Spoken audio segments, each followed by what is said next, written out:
There we go. Red light means we are live. Good evening from the East Coast. Good afternoon from our West Coast friend over there. Almost evening. Steve, Eric, Walter, Coast-to-Coast EVs, and I think we're on number 3 since we changed our name, but who knows how many we've got. We might be in double digits since we actually started. But Eric, Walter, how are you doing? Well, I'm doing well. I mean, there's lots of EV truck news, which I'm clearly happy about. Lots of charger news that I'm clearly happy about. So yeah, we are busy. Walter, how are things down in Charlotte? I assume that's where you are. Yeah, I am. Yeah, I bounce around a lot. I am, and was just watching a video where Out of Spec did a shout out to Eric at News Column. It was kind of surprising to see that Out of Spec was saying that they learned their GM information from Eric there. So I guess you're the resident expert. I'm sorry, Kyle. I'm sorry, Kyle. He's the first one out there paving those GM EV trails, right? I guess, yeah.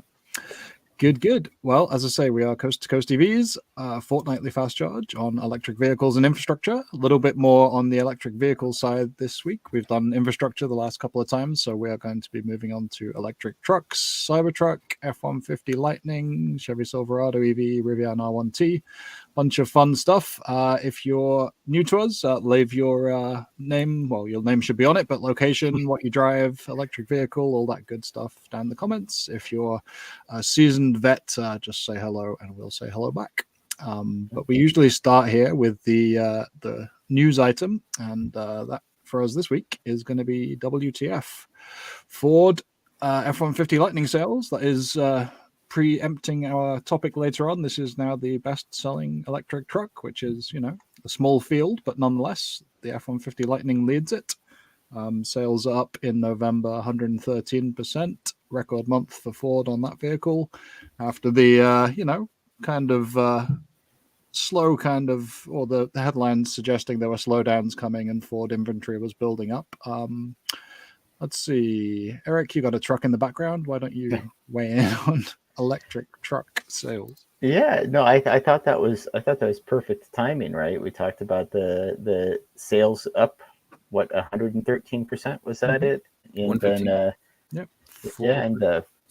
and I mean almost like over 4,000 units sold per month, which honestly, like, this is like, to me, these are the sort of turning points where you're looking at 2 years ago, 3 years ago, those would have been annual totals for a lot of models or automakers, right? So selling over 4,000 Lightnings in a month, and it does kind of just like, I don't know, it just kind of pushes back on this concept that nobody wants them and that Ford is seeing like slacking demand.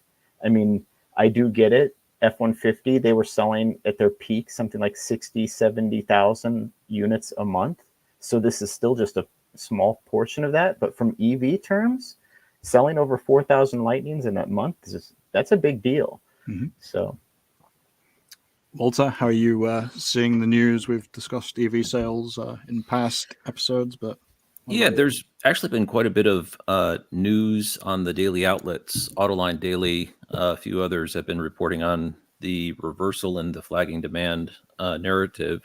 As you mentioned, 115% up in November on the sales, 4,400 units delivered in the month of November, up 54% year to date. There's no down. It's only up. There was also something yesterday on Autoline Daily which really caught my interest. I don't know if this is accurate, but they said the Mach-E is up 21% in November, 4.3 thousand.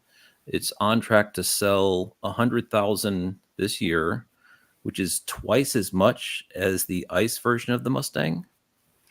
And if that's right, I mean, talk about inflection points. The Ford Mustang has been a bulwark of the lineup from Ford since Iacocca days. And the fact that it's now selling more electric versions than an internal combustion, and if it is twice as much, that's truly staggering. But as far as the Ford F-150 Lightning, there was a lot of talk about these sitting on dealer lots for too long. And there's pretty good reporting on why there is a narrative of inventory stacking up and where that all may have came from out there. So I don't think we can go over that all now, but there's a lot of reporting on that currently. Yeah, I think it took about a few days for the industry folks to kind of take a look, but I definitely not long after the EV sales are slumping kind of headlines started coming out, you automatically start seeing the pushback and why that's the case. Some of the topics we discussed in dealers, having problems selling them, but dealers also not wanting to sell them. True. Yeah. There's also the backlash from the dealer association. Yeah. Well, I mean, I still think there's a lot of it is a consumer confidence issue too. And I mean, I think it's easy to overlook the fact that these are expensive vehicles, right? So, the F-150 that I'm going to eventually be replacing, that was $24,000 off the lot. Now, granted, that's 2004, 2005 when we bought it, but 24,000 is a lot less than what you're asking for the average Lightning or any of these EV trucks now. So, it's a big financial investment for people to go out on a limb and buy an electric truck if it's their first EV. So, which there should be some conversation at the sales point talking about total cost of ownership, because although the sticker price is higher on electric trucks, the total cost of ownership is less. And I think that's also one of the reasons why the dealers are backlashing, because they see if this continues that their service departments are going to need to shrink just because the routine maintenance goes down and the break fix from fewer moving parts. And so that's where dealers get a good portion of their income from, is the service departments and the routine maintenances and things like that decreases.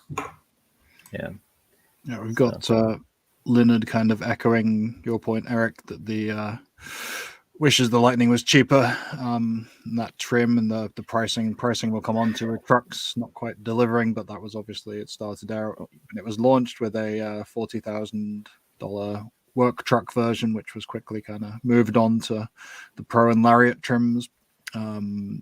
Mike up in Canada, or Michael, who we spoke to not long ago, he has made it back, but he's also seeing inventory of F-150 Lightnings up there in Ontario. Lots more on the road. I did actually I was up in New Hampshire earlier this week and saw a Lightning with the bed packed, completely weighed down, and that was the only truck I saw on that about 20 or 30 mile stretch of interstate that actually used anything in the bed. So with it, and most of the rest are just using it to burn out the outside lane, at least up in New Hampshire from my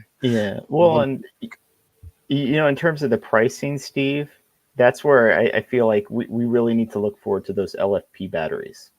Yep. So that's I think where we're going to start seeing, if 100 kilowatt hour truck is enough for you, which is what we're seeing is that sort of entry level right now with a lot of these automakers, LFP is going to be the only way to really make those affordable. And I think that has been one of the commentary points was, around the launch of the Cybertruck and everything else, as we'll get on to later, just this kind of undercurrent of why isn't the Ford Maverick an EV version? Why isn't, where are these smaller versions of trucks that people can use on a local, work basis? And just, I know we need the top trims to really make them financially viable initially, but, what people are wanting in the comment sections and a lot of these kind of, consumer voices, if we're talking about what the dealers really want to be the consumer voice, well, they want, small, efficient, and practical trucks. Mm-hmm. Yeah, I think that's where the T3 is going to come into the lineup once it becomes available. I think in 2025 is when they're talking about actually getting those on the road. A little bit smaller, trimmed down, purpose-built EV truck. And should the initial description of the T3 go forward through time, and the auto industry is a very fickle beast. It seems to change by the minute. But should the T3 go through as initially was planned, it could be a long-term workhorse for the American blue collar workers out there. Well, and what I was going to mention too is, in terms of the smaller trucks, a lot of these EV trucks that are being bought right now are being bought by people who want them as adventure vehicles, less so than work vehicles. And smaller trucks actually do much better off-roading, and that sort of, like the Rivian gets a huge advantage just by its slightly smaller format. It's not quite a full-size truck in terms of sizing. And so I could easily see something like a Colorado or a new Ranger being retrofitted as an EV and being a really amazing sort of off-road adventure vehicle, even if it's not necessarily a great working truck. Mm-hmm. I think it's going to be, I'm obviously we're just getting into the first kind of iterations of these, right? And we'll talk about people being, which is the most attractive, which has the most compelling kind of stats and specs later on. But, the electric truck market, it's easy to forget, is very nascent, and just having options there, is more than we had even really 2 years ago, certainly, maybe even 18 months ago.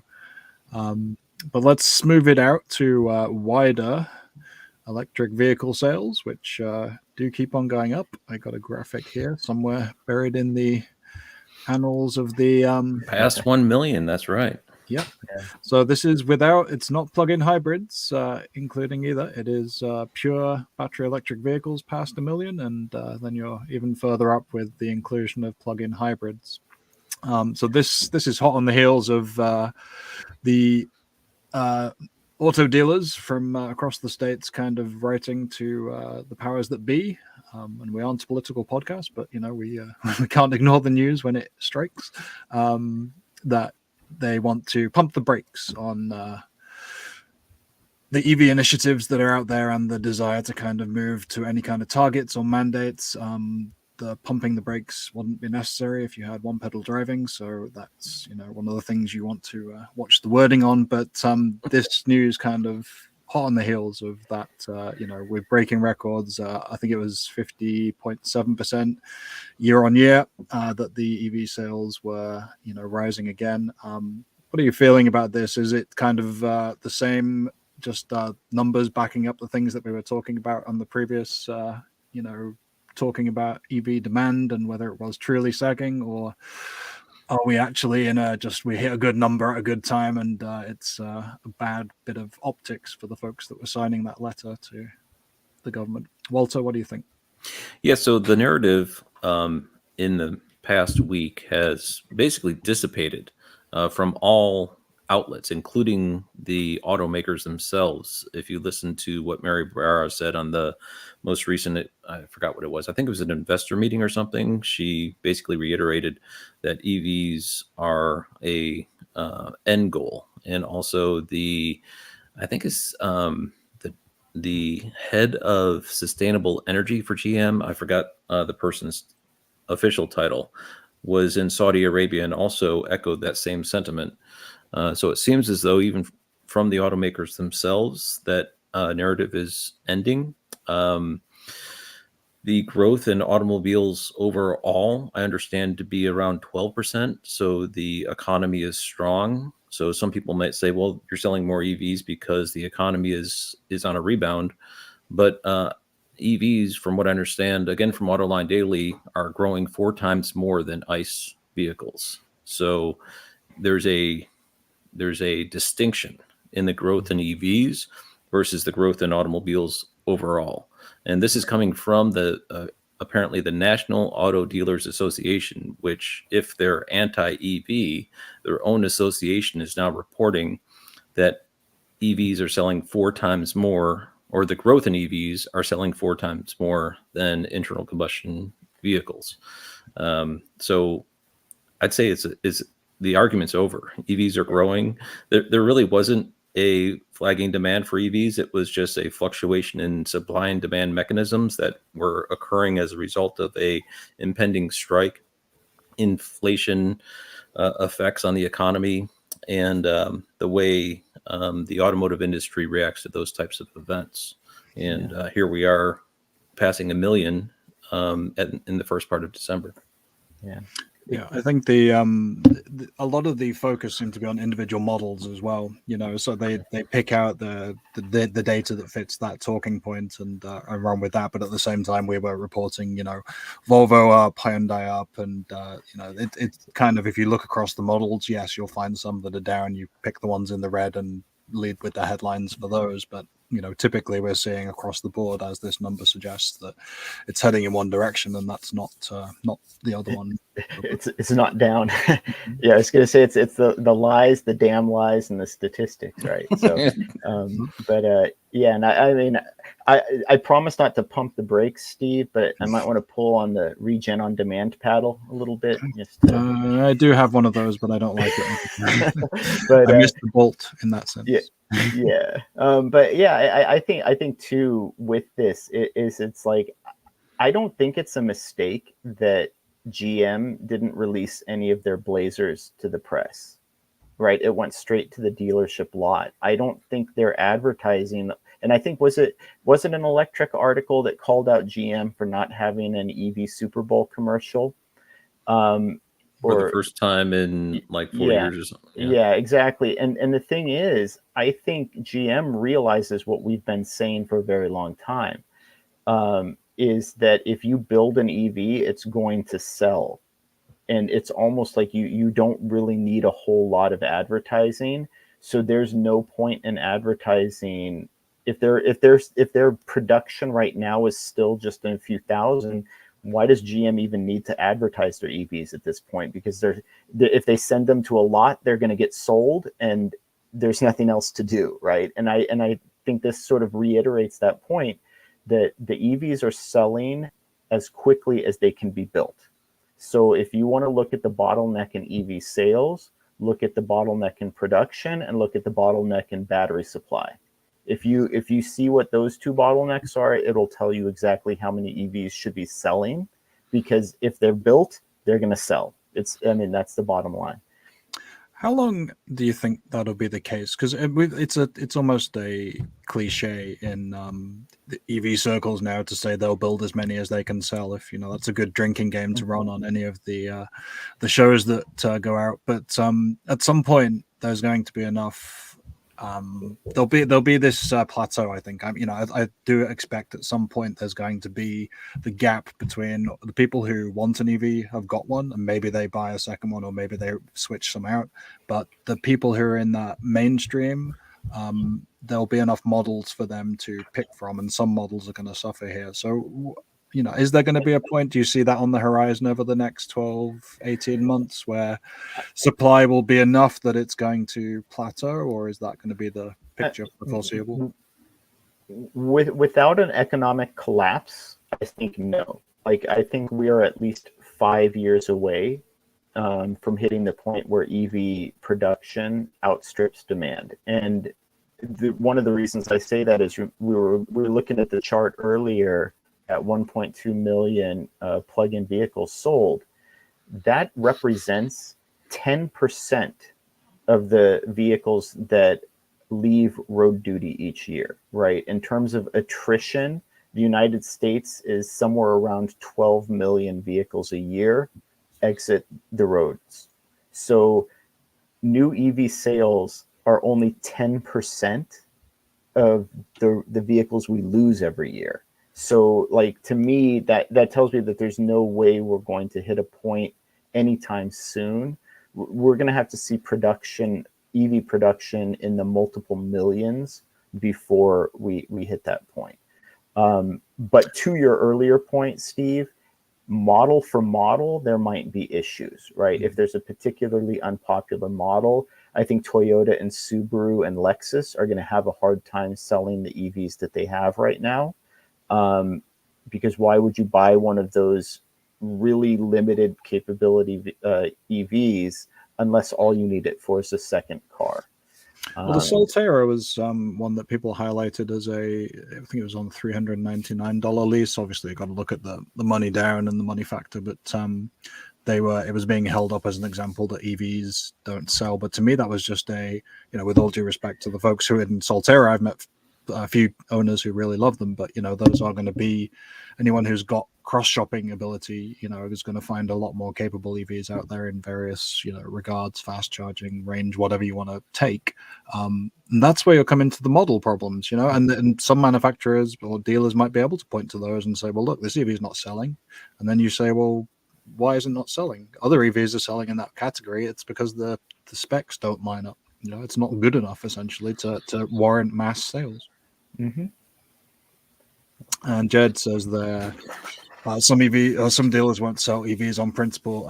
That's definitely true. We're seeing that with the the people who signed those letters. I think some of that is baked into that pushback. And calling themselves the voice of the consumer was a little bit rum as well. But well, and I wonder, Steve, did you see within that whether any of them referenced the cost for servicing EVs, right? Because a lot of these dealerships, they don't have trained technicians that can work on high voltage batteries, that have the equipment to pull a battery pack. And you're talking about tens of thousands to possibly hundreds of thousands of dollars if you include the need to add chargers at the dealership, that sort of thing. So I wonder how much of it is an upfront cost and capital issue, less than more so than anything else. Yeah, I think that's always going to be popped in there. I just think it's the talking points that come against electric vehicles and moving adoption forward are always pretty simple. There's not a whole lot of depth to them. They don't unpack a lot of it's the environmental ones maybe, but the ones that talk about sales pretty much reference, here's a picture of a lot of inventory on a lot. This indicates that sales aren't good, but I mean, flip that on its head, you could quite easily, say, people used it for the Tesla Model 3. Here are all the Model 3s going to out to customers. Here are all the F-150 Lightnings on a lot ready to go out to happy new owners. It's you're damned if you do and you're damned if you don't in some ways, and that kind of level of reporting. But when you unpack it again, it shows this kind of picture of a fairly steady increase. It may not be hockey stick growth yet, and we may not get to that point exactly, but it's it's not going the other direction. Right. All right. I think we've pretty much put our stake in the ground on that one. I don't know that there's much more we can say. Let's jump through to the comments and any questions I missed here or statements. Leonard wonders if Toyota purposely made their DC fast charging that poor to make fuel cell vehicles. I don't know how you make fuel cell vehicles look good when the map doesn't take them beyond, I would say, California. I always made the point they can get to Nevada, Utah, that kind of thing. They just can't get back. So I wondered if the roads out there were littered with Mirais and Hyundai Nexos. I was in the same boat, actually, Steve. Like, if I got one of the Mirai, I could fill it up in Sacramento. By the time I got here, I couldn't drive it, but yeah, I could literally only make it back to the hydrogen station that I fueled up at. Once it's here, it's a paperweight. Where's the northernmost one in California? Because you kind of assume it was Sacramento, unless they've added one since. They might have added one north of that since. But yeah, it's one of those things where it's like the round trip from my home to the nearest hydrogen station at the time was about 300 miles. So what am I going to do with it once I get it? It'll get me home, and then it sits there until it gets me back to the hydrogen station. So, yeah, that was always my concern. There was one up in, I think it was in Quebec or possibly Toronto, but I mean, that, it's good for a day trip, I guess. But you know that technical for the BZ4X though, the cheaper batteries charge slower. And that's what we saw with the Bolt EV as well. And I think that might be the simplest answer, is they just went with the cheapest battery that they could put in it. And they also put that software in that limits how much you could charge in a given day. That was a fun one, because I think someone referenced... And I've seen people stuck on chargers getting really low kilowatts because the BZ4X has got a limit on how many kilowatts they could pull.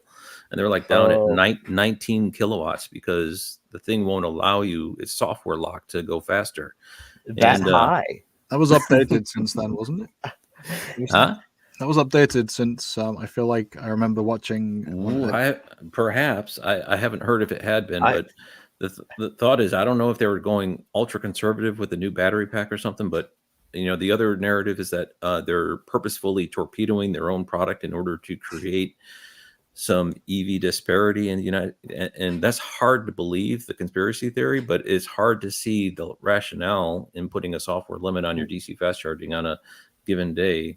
Unless that conspiracy theory is about trying to tank the existing infrastructure, because I mean, I saw someone posting a picture of someone with the BZ4X on a Electrify America charger, and they weren't that high. They were over 80%, but they were charging at 4 kilowatt. Yeah, and they had been there for like 150 minutes. So it's like, hey, how do you sabotage funny, the charging infrastructure? Right? Yeah, get a bunch of cars that charge at 10 kilowatts or below and make them sit there for 2 hours. Mm-hmm. That's in line with Eric's threat to Canadian Mike a few episodes ago to go and watch a movie and go watch a movie. Oh no, that happens to everybody. Where the Ioniq 5 will does a little Korean siesta around 82%, 83%, has a little sleep for 10 kilowatts for a few minutes. So someone looks at it at the wrong time and says, "Hey, that fast charging car seems to be doing level 2 speeds." That's how it goes. Okay. What else did I miss here? Electrified Light Vehicle said, if Ford is unable to scale the Model E vehicle platform, they may pivot to hybrids, as Jim Farley has been quoted. What do we think there? That's, I mean, they've changed their tune very quickly. I know there are a couple of weeks of, we're having some problems we need to delay. We're going to look at half a year, but again, we kind of put that down to the timing with the UAW strikes and the general kind of need to balance dealer management with actually wanting to win over new EV customers, right? I don't know if that's going to be something I can see Ford doing long term. In fact, I think Ford is probably one of the ones that is, in terms of technology and people who are just out there trying to say, we want EV customers, here and now. Ford has been kind of on the forefront of that from my eyes. Yeah, and I think there was also a cloak and dagger strategy from the automakers trying to keep EPA from putting too stringent regulations in the next round. I read an article about that, and that seems to be passed, and now they're back into the all EV conversations, at least from the vibe that I'm picking up in the past week. I don't see any backtracking to investing in hybrid tech. There's a little bit of talk about that with GM also, but they were saying, no, that was just South America. There's no intention right now. We're all EV for the United States and North America. And, as adoption rates continue to increase, I recently heard a member of the Charlotte Electric Vehicle Association talk about his EV journey, and he went from his wife getting an EV, very similar to mine story, to having a Dodge Charger that was sitting in his driveway that he never drove, and having 3 EVs that he drove all the time. It's one of those things that once you see it, you can't unsee it. And the word gets out. They're more reliable, they're faster, they're quieter, they're more convenient if you could charge them at home. Eventually, they're going to cost less than an internal combustion car. And at that point, it's game over. It doesn't matter what the dealers write to the White House or to Congress. When the populace finds out that a lower cost vehicle is more reliable, it's quiet, faster, and is convenient to charge at home, that's when the hockey stick starts taking off. And I think we're close. I really do. They're talking about the battery prices coming down, and the components for the batteries, and also the minerals for the batteries. The prices are all starting to come down, and we don't know what they're paying, but likely their profits are increasing, and they see the path to profitability as EV. Yeah. Well, and I was just going to say, like, when you talk about especially Ford and GM in particular as the domestics, scaling is never a problem. Like, as far as historically, as far as you're talking about Ford in particular, they pioneered large scale automotive construction and manufacture, right? So it's really for the bigger automakers like Ford and GM, it's just a matter of supply chains. If you get those supply chains smoothed out, 1 million, 2 million, 4 million EVs a year, they're not even going to be breaking a sweat producing those. Okay. Profitable EV makers and EVs that sell in the millions, Model Y. And we go to Brian Riebe in his. Do you like that strangled logic? Brian, made perfect sense. thank you so much for joining us. To anyone who doesn't know, not shame on you, but still shame on you. Brian Riebe Drives Electric is a wonderful EV channel out of Minnesota. And but this last week, Brian went down with his neighbor in state terms, Jim, who is better known as Iowa Tesla Guy. They took a road trip down to Austin, Texas, for the main kind of reason we're here to talk about the Cybertruck. Brian, welcome. Thank you. I apologize for the lighting and the audio here. We were just doing a custom light show with our electric co-op, and as those things go, ran a little late and didn't have time to get back to the studio. Well, good. I hope you got some good footage. I hope so too. The visit was the middle of last week. Obviously, the launch I think was the Thursday, and I think you guys set off. Was it the Tuesday or the Wednesday? Do you want to talk us through the trip a little bit, how it came about, and thinking behind abandoning Minnesota midweek to go down to Texas? Sure. Well, we knew this event was happening. Zach and Jesse from the Now You Know channel and some other folks from YouTube and different Tesla owners groups were hosting this after party in Austin. And it's been a long time since I've been at a major EV event, and I thought, man, it would be really fun to go down there. So I was asking them, I do some editing for them, and I said, do you need any help shooting? And they're like, yeah, you should come down. You should come down. And I'm like, well, we'll see. And then when I mentioned that, Jim, the Iowa Tesla guy, was like, well, I want shotgun if you're going. And then he actually got a ticket to the factory tour and then has a +1 with that. So I would actually get into the factory. And at that point, it was like, well, yeah, we just have to do this. So in order to do it properly, you have to do a madcap road trip. So we left Tuesday night. I put my daughter to bed. I picked Jim up in Iowa at around 3:30 a.m. and we got to Austin, Texas, somewhere around 11:30 Wednesday night. Then the Thursday was the factory tour and presentation of the first Cybertruck deliveries, and then the after party and things. And then we had activities on Friday, left Friday night, and got home Saturday evening. So a whirlwind trip, but really excellent. And, part of my main reason for wanting to go down there was, first of all, I'd never seen a Cybertruck in person yet. And with a lot of things, with blockbuster movies, new things coming out, it's always best to see it as soon as you can and form your own opinions. I'm not a truck guy. I'm not going to be getting this truck.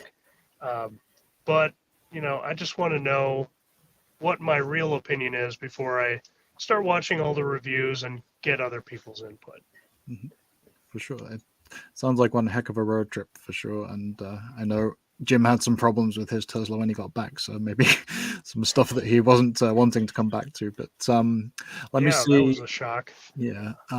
So the files that you sent over actually didn't have time to change to MP4. StreamYard doesn't like other ones, but I can share my screen here. Are there any pieces there that you particularly wanted to highlight?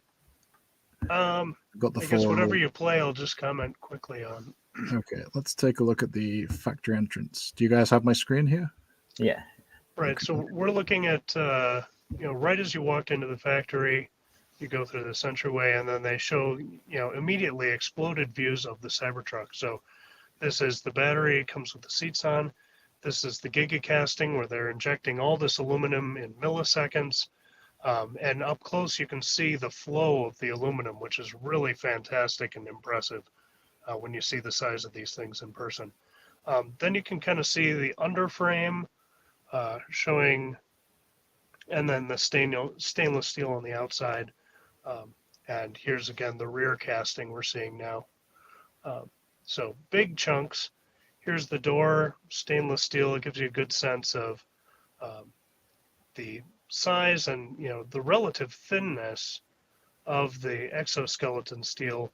Here's one of the motors. I think that's a front motor. And here's just a shot on the interior.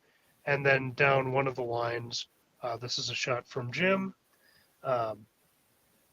So a lot of the factory lines were very open. They did have displays.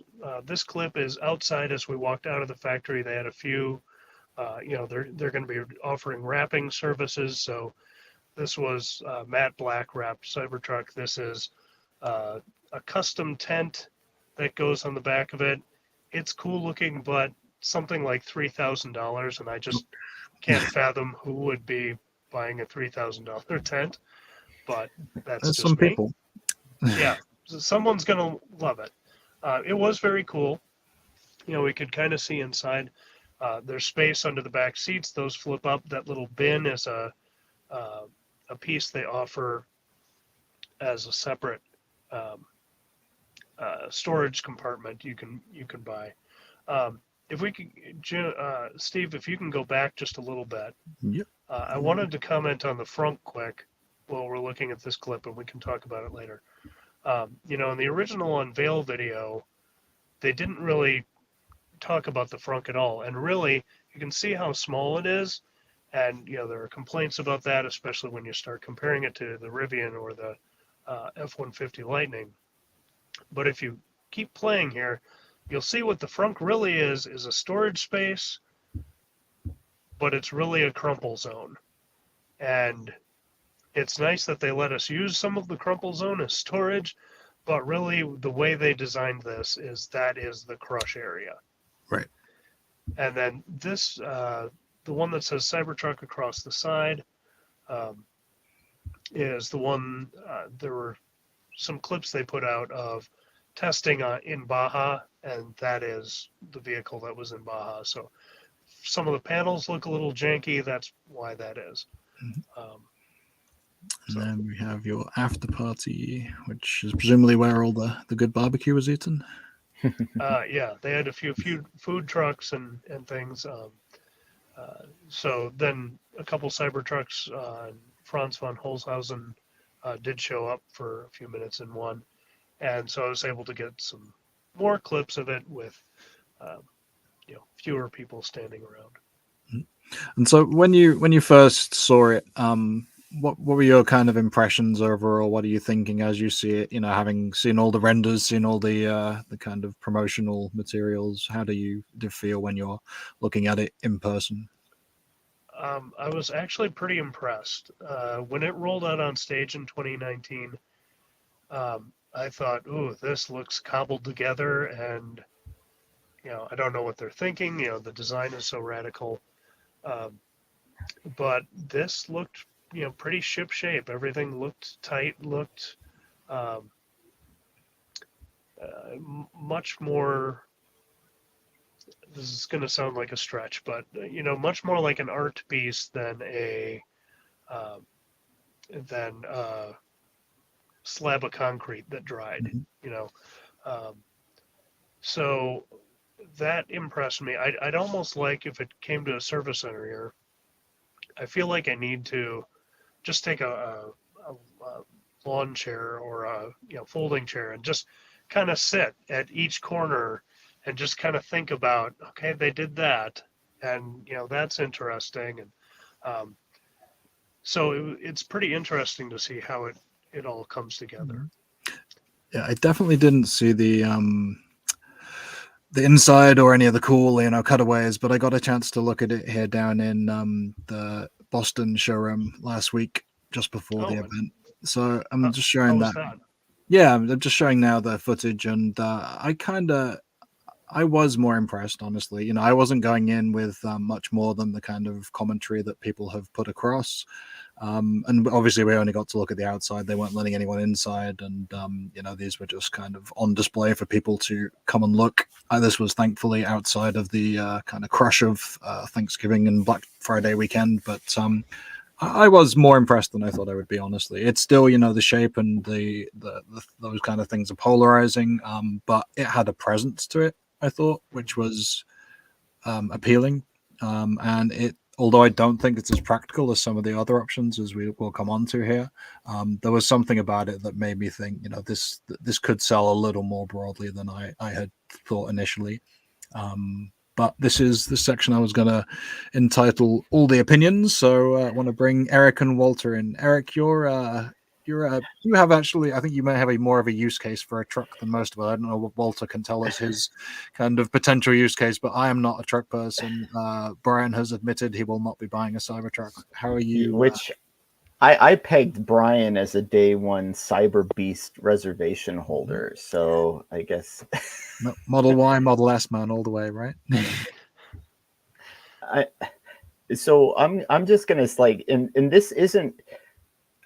I have to start this way because it's like the compliment sandwich or whatever, I guess. But I think that the Cybertruck is good, right? I think it's a very capable and it's a good option, which I think is not good enough though, because Tesla promised excellent and we're getting good.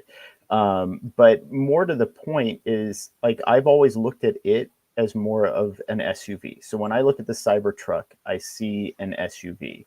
And that's not too far different than the GMC Hummer EV. To me, that's not a truck either. That's an SUV.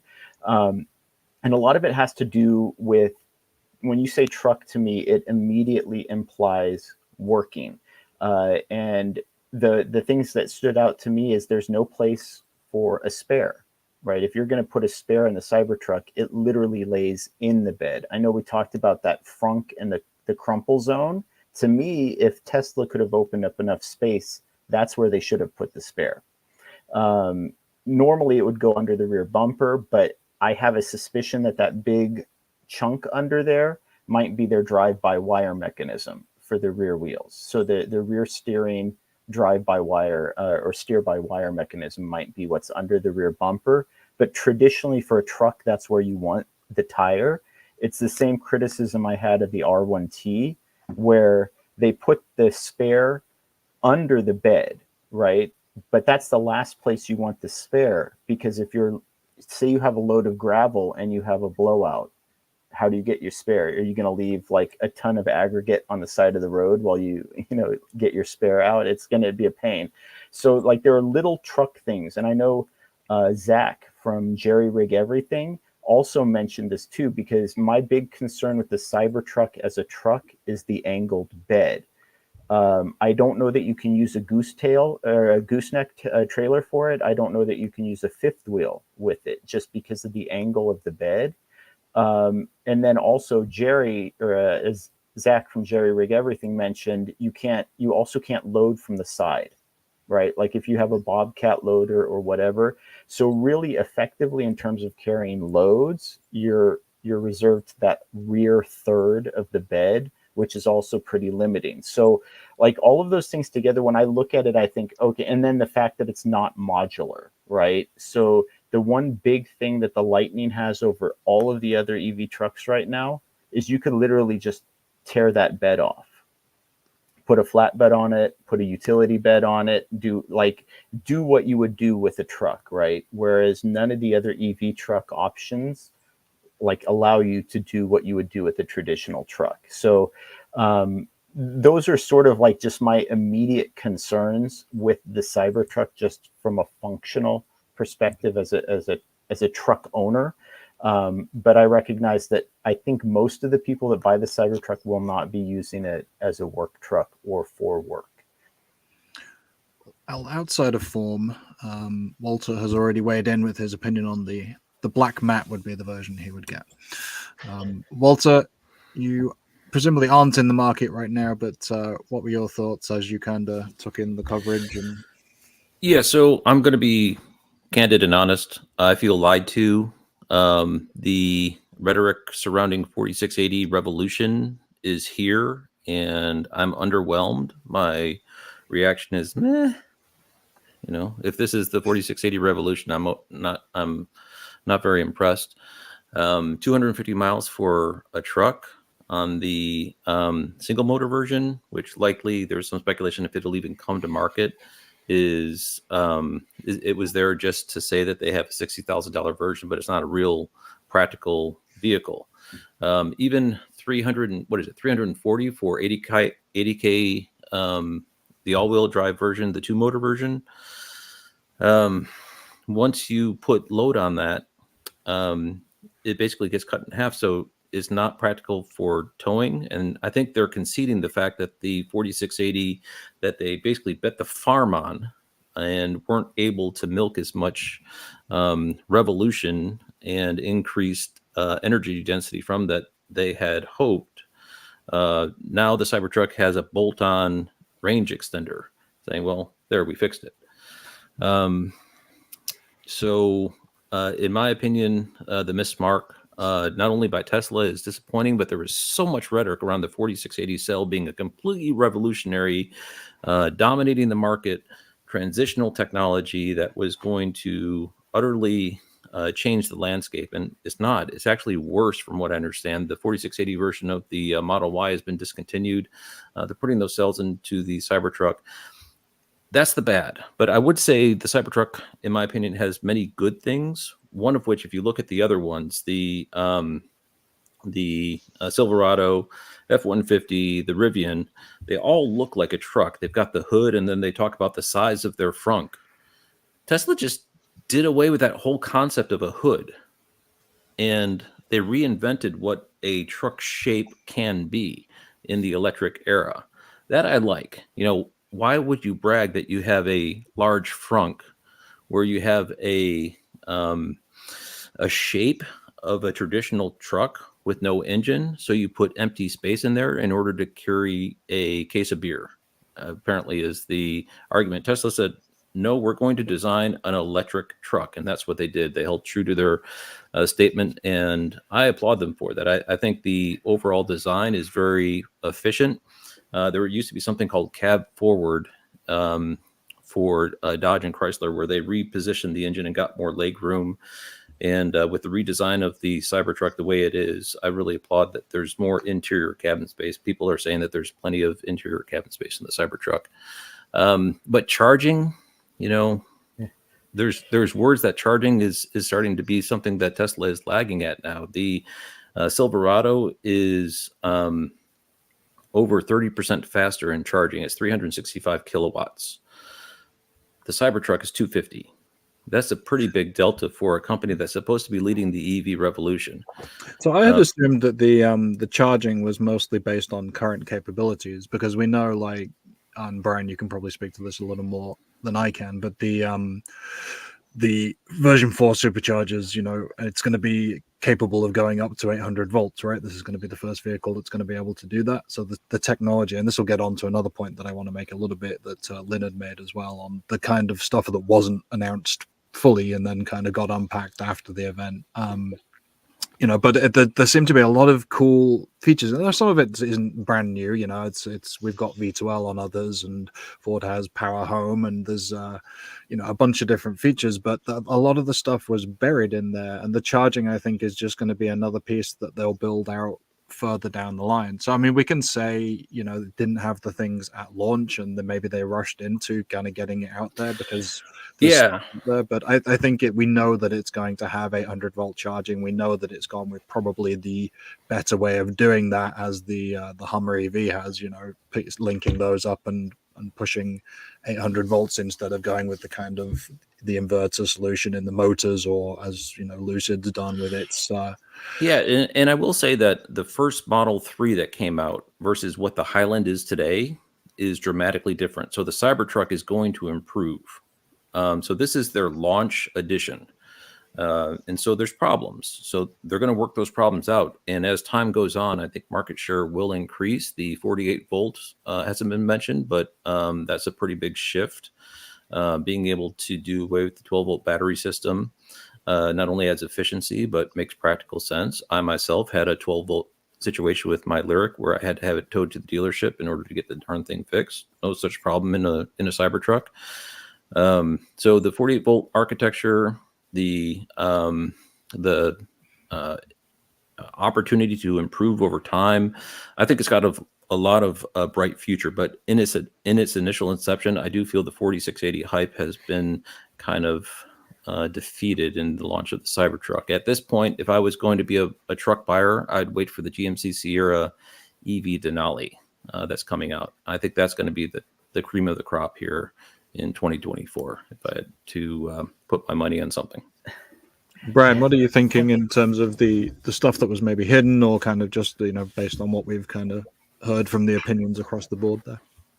Well, one of the things I've heard is it's got the 250 kilowatt charging, and we've seen a lot of people talking about, the V4 stations that have been installed, Superchargers, are really just the cabinets for V4.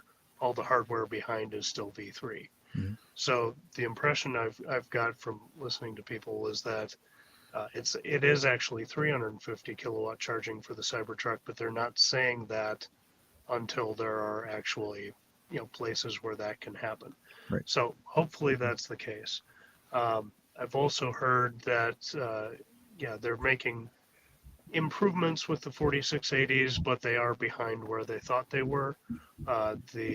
Apparently the version in the Cybertruck is something like 1.5 times better energy density than what they were putting in the Model Ys. We'll see if that plays out in practice.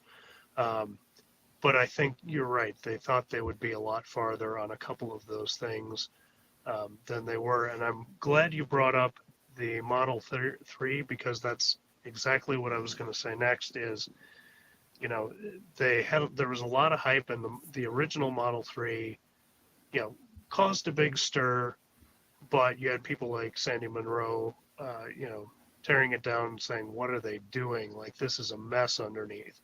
And then, I think in Tesla's mind, collective mind, the Highland that we're seeing now is really where they were hoping to be initially with the Model 3.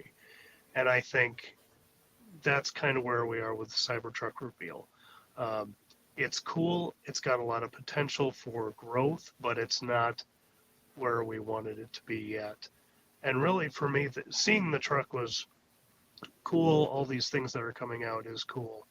But actually, the factory tour and seeing how they're thinking about pieces, how they're installing things together, showing that they have a roadmap to ramping this thing was actually far more interesting than the truck itself. So hopefully we do see those improvements.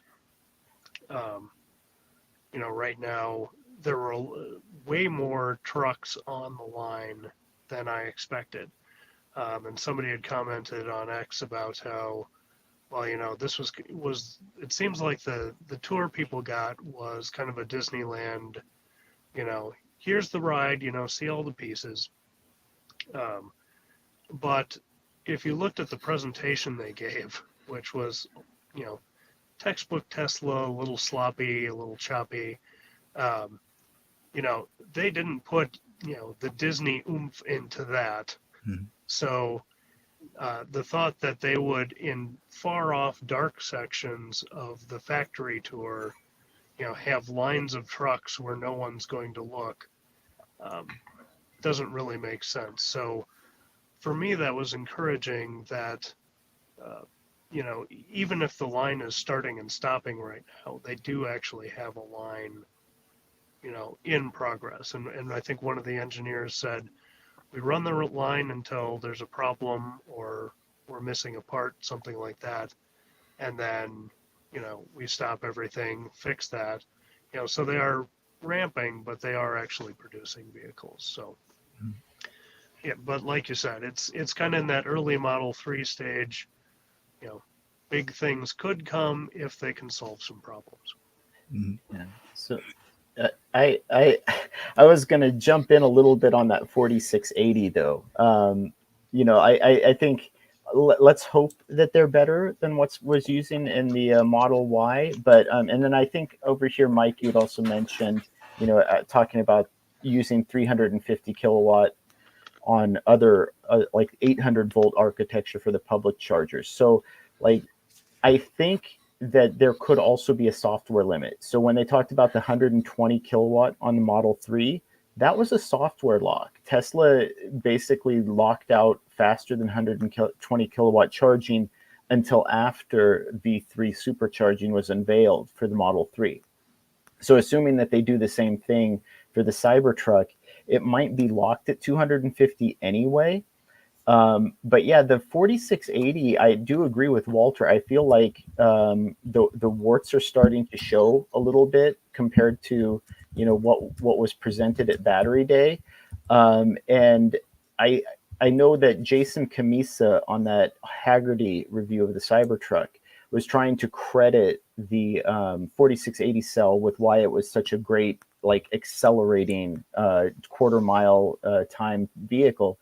But the truth of the matter is that probably has nothing to do with the cells at all. It's they chose to use those induction motors in the rear. And with the induction motors, you don't have the same problems with like the torque, like the torque rippling that you'll get in permanent magnet motors. You don't need to worry about overheating and demagnetizing the permanent magnet motors. So there's no sort of track prep mode or anything else. So by using induction motors, that's where they got all of those advantages. It really doesn't have anything to do with the battery itself. So I think he sort of erroneously credited the battery. But then the other thing about I would agree with that. Yeah, but I think the other thing is if they did arbitrarily lock it at 250 kilowatt, I don't know that it's a big deal unless they did improve the cells over what was being used in the Model Y, because Brandon Flash did that breakdown of the charging of the Model Y, the 4680 Model Y, and if you look at it and just doubling, assuming you get to double the voltage, right, because it would basically be 130 kilowatt hour pack gross if you doubled the 4680 Model Y pack, which is what I have my suspicions that Tesla did for the Cybertruck. You would be hitting the 250 kilowatt charging mark at right about 15% battery. So even if they did unlock it, you would only be seeing significantly faster than 250 kilowatts for maybe 5 to 10 to maybe 15% of your battery charge at most. And that's if you rolled into a V4 supercharger at 0%, basically. There's also the point of C rating that you've mentioned before, Eric, that the smaller battery pack just can't C rate at the same rate as the 200 plus kilowatt hour trucks coming out of GM. It's bigger battery pack. Yeah, and I don't know, has anybody confirmed, like the big issue with the 4680 is that they weren't able to use the same anode chemistry that they're using in the 2170s. So those 2170s are 3C batteries, right? They can charge easily peak at 3C for a good portion of the battery charge. But they weren't able to use that same silicon doped anode in the 4680, at least not for the Model Y. So if they were able to do that for the Cybertruck, to your point, Brian, they might have gotten that additional energy density out of it and then maybe some additional charging capacity. But maybe only time will tell. Yeah, I think it's going to be really interesting when we start seeing, reviewers who do the charging curves, come out with actual results. Because, it's a lot of speculation right now about where those cells are. And like you said, comparing that to Brandon Flash's video and seeing where we are. Well, we've definitely gone over a bunch here. I don't want to keep you, Brian, if you need to get back to your family. But you're welcome to stay on with us as long as you like. No, I'm fine. Okay, sweet. So we'll just do a quick roundtable here, and I'll put up people's comments. Putting aside the fact that very few of us here are truck people, what electric truck that exists on the market now, including the Cybertruck, would you pick if you money were no object, and let's say you're heading up into the mountains for a weekend or something. I don't know. Well, Brian's the guest. We'll start with you. Well, I've always said I have had small pickups in the past, and I've always said the Rivian is the right size for me. I like it. After seeing the Cybertruck in person, I have put a couple with referral points. You can put chances in to win, and I don't need a vehicle of that size, but I have put in a couple chances. If it happens, I would take delivery and I would enjoy it. But generally, for how I would use a truck, and I like a smaller vehicle, the Rivian is the pickup truck that I would choose out of what's available. Okay, Walter, what are you thinking? Does that matte black win you over? I think you're muted, Walter. No, it just don't seem like a truck to me. It seems like a lifestyle vehicle. And so if I was going to get a truck, it would be the GMC Sierra EV Denali, which is not on the market now. So if we're going to say market now, it'd probably be the Hummer EV pickup in order to retrofit it with one of those in-bed campers. There was a really good review of one of those, which costs $100,000 just for the camper. But if money's no object, I'm probably going to do that. They have a shower outside. I mean, and an induction cooking service. And I saw that thing, and I saw myself making coffee on that thing in the morning. And, you know, it costs as much as a house. But if money's no object, I'm probably going Hummer EV pickup with a add-on camper. I was going to say, you're going to be driving a house with a house on its back. That's right. You got it, with big wheels. That's the luxury over that one $3,000 tent. That's another level up. Eric, is the electric truck of your choice behind you, or are we now seeing well, I was going to say, you know, I just wanted to put this up for a second to illustrate why we can't have nice things. In my opinion, Bollinger to date made the best designed truck from a truck person's perspective, both their SUV, their B1 and their B2. But you know, I talked to their CEO at the LA Auto Show, I think in 2017, who was it's Robert Bollinger. And he had said straight out, anybody who tells you that they can make a 200-mile EV truck for $70,000 and sell it for a profit is lying to you, just based on the battery and everything else. So it's unfortunate that they weren't able to come to market with a viable product that was affordable. I think they said 125,000. You know, and that's the truck that I wish I could get, but isn't available. So hopefully they stick with it, and they can maybe because spec for spec, it's 2,000 pounds lighter than the Cybertruck with the same size battery, 2,000 or 3,000 pounds more payload capacity. You know, it's a real truck for a working person, and so I'm wishing Bollinger the best. But if for what's being shipped and produced right now, or at least on paper, is, I think that the Silverado EV 3WT is probably the best value. That's the one that has like an MSRP of 75,000, 393 miles of range. It has a 1,750 pound payload capacity, which is significantly higher than the RST Silverado or 4WT. And you're still getting like about 180 kilowatt hour battery pack. And then I want to give credit to the Cybertruck. I think, to your point, Brian, and to Walter's point, it's one of the only trucks that has a 6-foot bed, right? The Silverado is like an inch short of that, but it qualifies to me. Everything else, I look at that and I say, that's not a truck. that's you've got a little trunk back there. So a 6-foot bed is definitely sort of a minimum bar for me. So Okay. Gotcha. Let me see here. I'll go through. We asked the question of the. Steve, did you answer the question? He didn't. Oh, No, no, I didn't answer he it. dodged the He question. avoided. Well, I wanted to give some votes to the F-150 Lightning because that's the one I'm seeing the most of. But I'm as a brand and a pure kind of a company that I've come to respect a lot, it would be Rivian.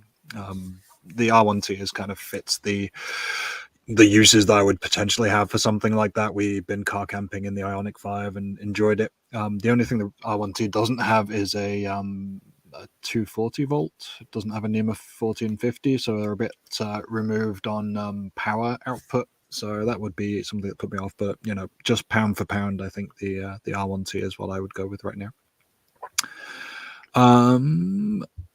Yeah, there were other votes. Let me see as I go back through the comments. There was someone who would vote for the Lightning, I think. Eric, is that Silverado model you mentioned available now, or is it just to contractors? It's only fleet right now. The Silverados are only shipping to fleet customers. I spoke to someone who I think isn't supposed to be on the record at Factory Zero, who said that they were still fitting the paneling for the RST, which is the one that's really, I think, the first to go to customers. So Mike up in Canada would go for the F150, so we have a vote for that. Mike in California would also be flip-flopping between the F150 Lightning and the R1T. The Lightning is nice. Yeah, there's a lot of utility there. I think it satisfies the Ford desire to just make a good electric version of something that already works.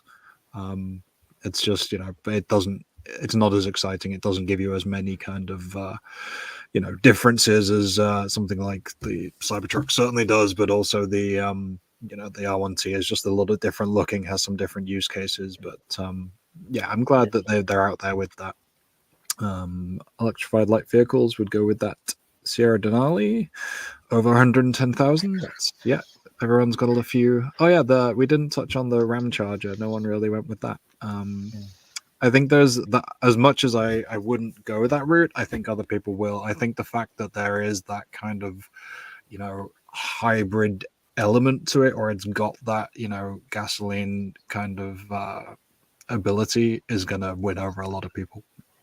Definitely. Well, and then trucks more than anything else it's brand loyalism. So, yeah, I was gonna say, the Ford Lightning, if they made a standard cab version of it, would be the number one on my list, and it wouldn't even be close. But it's Ford. Brad goes Rivian all the way. Bob goes Chevy as best. Ram Charger isn't real. That's true. We did say on the market, so that's why we've ignored it.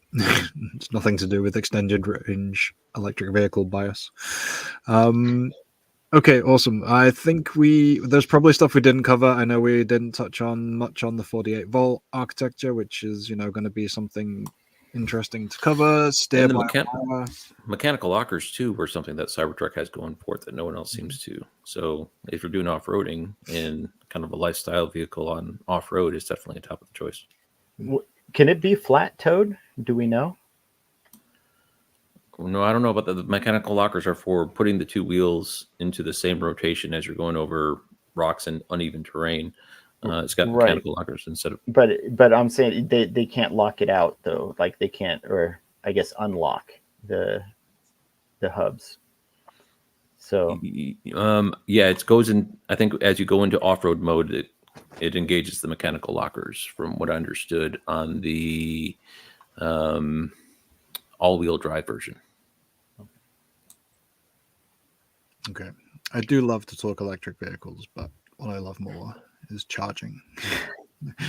I think it's not commissioned yet, but the first NEVI-funded site over in London, Ohio, which is a little west of Columbus, which I just swerved a visit on a few weeks ago, and I'm now regretting manifestly because I don't think we'll be back there until Christmas. But that was lit up yesterday, we think, right? May not be official yet, but I'm sure they're waiting to have some parties. It's dispensing juice, but it's not open. So it's open, but it's not open. Well, I'm just glad that they powered it up the same day that Politico released a hit piece on the NEVI funding not going to any open chargers yet. Yeah, look, here it is, not funding anything. Yeah. Except in the rain under a canopy. Yep. Yeah. This is all. I love the rain. So the photo, I believe, was taken by a Bolt owner who, I don't know, maybe they were just not plugging into the 350s out of pure goodwill, but Polestar's there and an F-150 Lightning charging up. And there's going to be, Ohio had a really big press release and fanfare with a lot of media assets for the groundbreaking. So you have to assume they're going to try and make, underline the point that they got there first, beating neighbor Pennsylvania to the punch. Not too far off in Scranton, there's another one that's NEVI-funded that was getting close to completion, but that doesn't have a canopy. It's not nearly as fancy. But yeah, I kind of, it's an exciting moment. I mean, essentially it's just another, Pilot Flying J site. Walter has done a great job of covering those, but the fact that it's, we've moved from NEVI funding being awarded in August, I believe it was, maybe it was July for Ohio, but Pennsylvania got a bunch of money in August doled out, and these sites are coming online before the end of the year is just frankly, much quicker than I expected to see it turning around. Yeah, and if I may, yesterday was a big day for the Pilot Flying J GM EVgo network. Multiple things happened. Not only did the first NEVI site in the country open underneath their brand in lightning speed, they did it in about 6 weeks from the time they were turning the first spade of dirt to the time the thing was charging electric vehicles. 6 weeks. This third-party company, Owl eMobility, apparently is the one actually doing this. Truly remarkable, the speed at which it's occurring. They also announced in a press release that this is going to be similar to the Mercedes network with perks for GM owners, where a GM owner can show up to these locations, get discounted rates and reservations. So all of this is coalescing very quickly. And just yesterday, these three things hit in rapid succession. And so we see what we're looking at. 200 sites by this time next year, with some form of exclusivity for GM owners at Pilot Flying J, with really nice amenities, canopies at about a third of them, being built out at a voracious pace. So it was a big day for that network.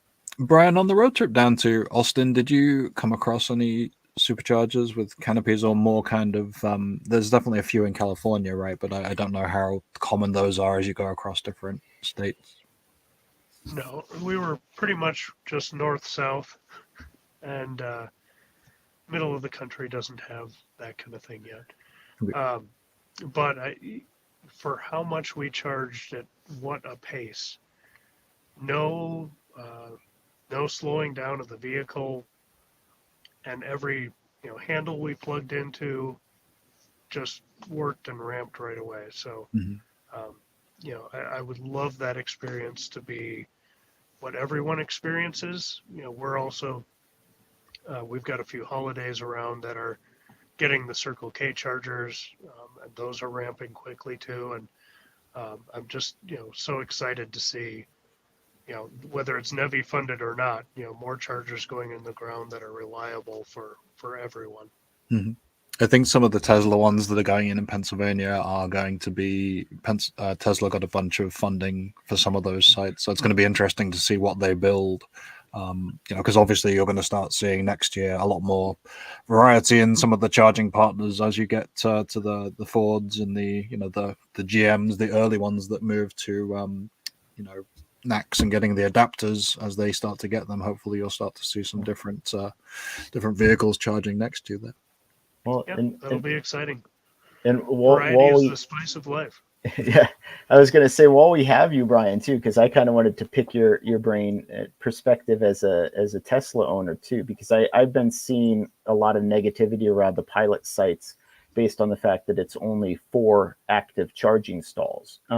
But in my mind too, I try to balance that with the throughput of the site, because a single one of those 350 kilowatts has the same power output as 4 V3 supercharger stalls, like essentially as a cabinet, right? So when you're looking at a site like this, it's really the equivalent of those 8-stall V3 superchargers just condensed to 4 active stalls.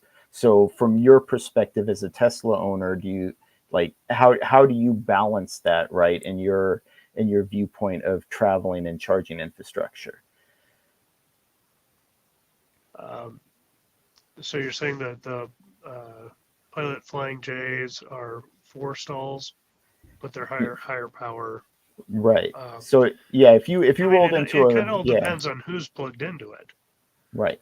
It kind of all depends on who's plugged into it. If it's a bolt pulling 55 kilowatts on a 350, that's going to be annoying. If it's at a supercharger or.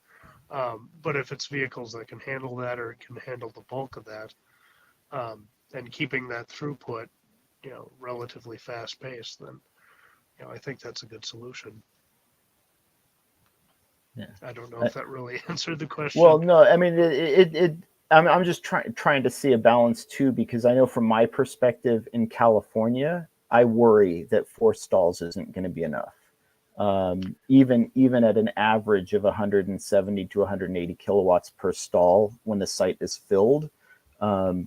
it still seems like it could be a little bit on the small side in terms of just supporting that number of EVs. So, and if people are going in and getting cheeseburgers and sitting down and talking to the waitresses, they're not coming out. But they don't have any movie theaters at Pilot, right? No, they don't. Stop trying to plug your bolt into fast charging. I say that with all the bolt love in the world, as you know. I guess I've seen, the smallest supercharger I've been to was a 4 stall. And it, it's okay, but it really depends on, maybe in California, maybe on the East Coast too, that's not enough. In South Dakota, there's a 4 stall that is, filled twice a year, maybe. Right. Yeah. So, yeah, I guess, I think we all want to see my lights went. I think we all want to see these. Oh, I think, did you mute yourself? Yep, sounds like we lost your audio, Brian. Size of install based on the population that might be something that should be looked at in the future. We can hear you, but it's low, Brian.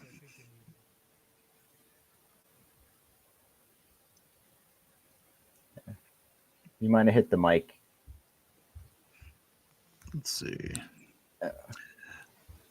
Well, so we were contextualizing some of this yesterday as Walters, updated some of those maps and started to show how this could potentially be, from that announcement of 17, they're now at 18 Pilot Flying J specifically sites. There are on the EVgo network, so obviously you're well into close to 1,000 if you count the wider EVgo network.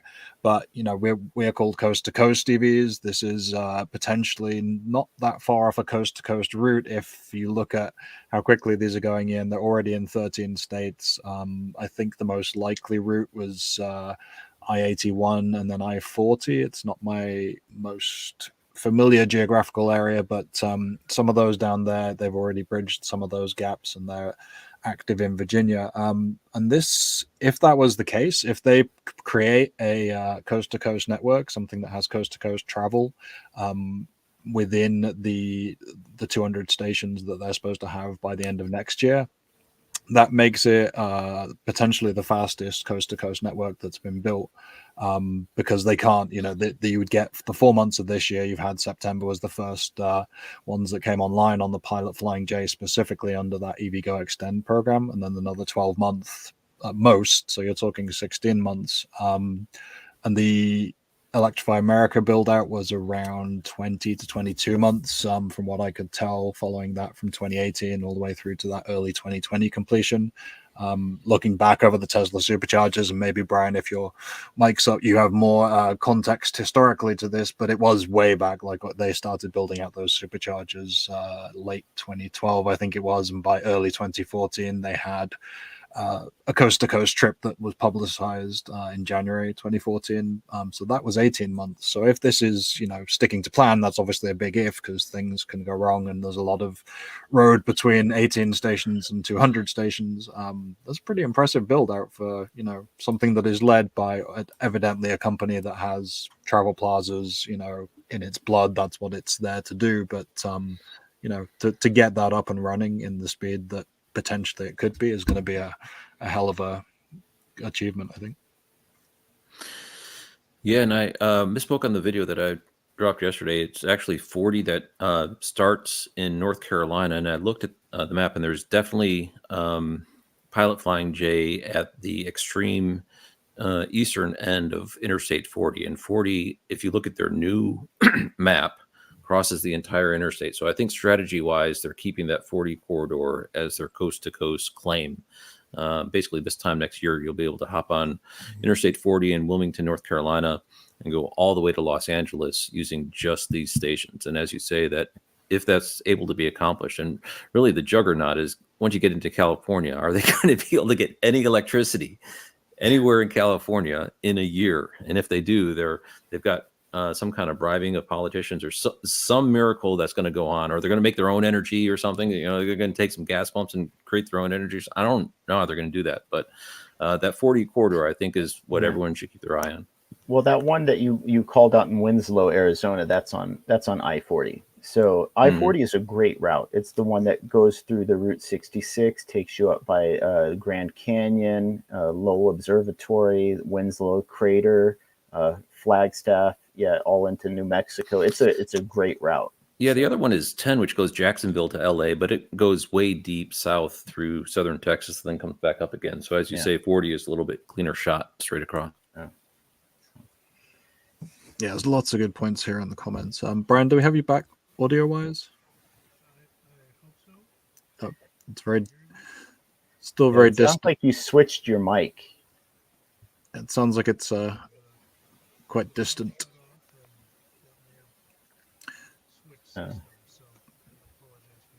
No, that's all good. Well, let's see if I can pump up your mic. Let's see if I can bring you up a little bit.